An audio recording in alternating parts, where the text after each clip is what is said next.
Christmas has come early for me this year because this is the second edition of Why Esnau Shomt 1, 2, 3 in Coptic by the Polis Institute.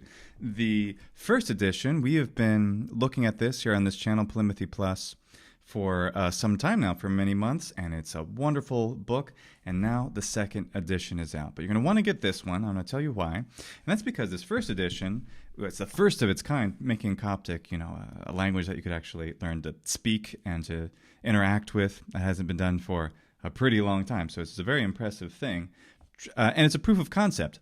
But when it comes to getting idiom perfect, well, that can take a little bit of refinement. So they spent 2 years refining that, and so now we have this edition. And there's a lot of differences that we'll look at maybe in a future video trying to review the differences, because we saw a lot of the first chapter of the original first edition. Now, most of the content is in this second edition. It involves wonderful things like having characters point to different objects and ask how many bottles and books are on the table, for example, and going through these different iterations and different numbers to learn the numbers, learn everything in context. So this is a great tool for the classroom. If you and someone else want to learn Coptic together, then this is so great because you can just use this book and speak to each other and eventually teach yourselves the language just using this. It's wonderful. And of course, we've been doing that on this channel if you don't have anyone else to interact with. In addition to numerous small refinements to the Coptic, we also have the addition of occasional, very few English words, like, see, the word grammar is there. That was just left as grammatike before,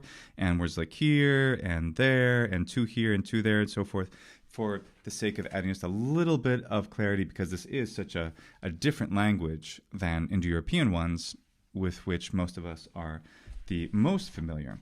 Something else that it has that I really like is a full grammatical explanation at the back. The first version didn't have that, explaining all the different prefixes, the gender and number and how all that works.